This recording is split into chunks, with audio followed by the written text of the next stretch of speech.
For me, spiritual practices are important because they position us to be transformed, to experience Jesus through the Holy Spirit, for the purpose of ministering to their soul. I'd like to emphasize the word practices, which for me suggests that we're not there yet. We haven't arrived. We're practicing. Spiritual practices for me are ways of being with God, and that emphasize on the presence and the intimacy. And they can look like very many different things. One of the great influences in my life was Richard Foster's book, Celebration of Discipline, which I read many years ago and intentionally began to practice some of the disciplines. And that was powerful for me, but at that point in my life, it was growing very much out of an ought and a should, and kind of a performance-driven mentality. And even though the motivation perhaps wasn't quite accurate, it was still helpful for me in my journey. My own meeting with a spiritual director in the past 2 years has been just a phenomenal experience for me of having someone to walk alongside of me as a spiritual companion and ask some good questions and kind of give me some feedback in terms of my own journey with Christ and various practices that I've engaged. The year that I spent in spiritual direction training, we had very many practices that we were encouraged to try. Some were very uncomfortable, but we were encouraged to just stick with them and see what fruit may come from it. And it wasn't always obvious, and you weren't always trying for a certain goal. But then in retrospect and reflection after with the Lord, you could see the fruit that had come from it. I had been a Christian for maybe, 20 or so years. And the break open point for me growing and being mentored in spiritual practices was really with this person sitting right next to me in my first healing prayer session. I heard Jesus, I saw Jesus in a way that I never had experienced.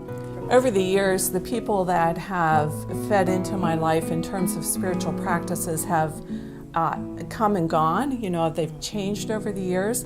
I would say right now, some of the most influential people in my life are the two women sitting on either side of me, because we've walked similar journeys, really investing in spiritual practices and spiritual direction, and some of the things that we have read in common have created just a mutual friendship and accountability among us.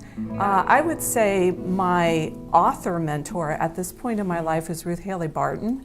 I love what she writes, and it's become a real source of challenge and encouragement to me. She's written things like Sacred Rhythms, Silence and Solitude, and a book on leadership, Women and Men Leading Together, which I love. Right now I'm reading Kurt Thompson. I love Richard Foster, even Daniel Siegel now on developmental healing. Those are kind of my personal current mentors. When I first came to McBick, just watching people have God be the center of their lives was new to me. It was, that He's worth allocating all of our time and resources. Pam Zeiser, E.J. Burt, Pam Arnold, I just saw that. Esther Lanker, He's worth it. And so that was certainly I needed to be convinced. I don't understand that now, but that did happen for me. But really being intentional and consistent, even though the practices change and seasons changed, but that continual seeking and moving forward, even a lot of times into unknown, a lot of times into uncomfortable places, and also just in the other places of celebration and excitement. So having had that privilege of watching others just embrace the intimacy of Christ, it is my passion to walk with people as they explore that for themselves. What does that look like? I want it someone may feel, but how do I get there? And I love to sit with people in the presence of Christ. One of the things that I've done at McBick in the fall, I led a study of Sacred Rhythms, which is a book by Ruth Haley Barton on developing some of these practices in your own life. The other thing that I've begun to do is what we call spiritual direction, which is sitting with someone one-on-one and just helping them be aware of the presence of God in the day-by-day, moment-by-moment experiences of life, noticing God where maybe we're not aware of His activity and how we're responding to God.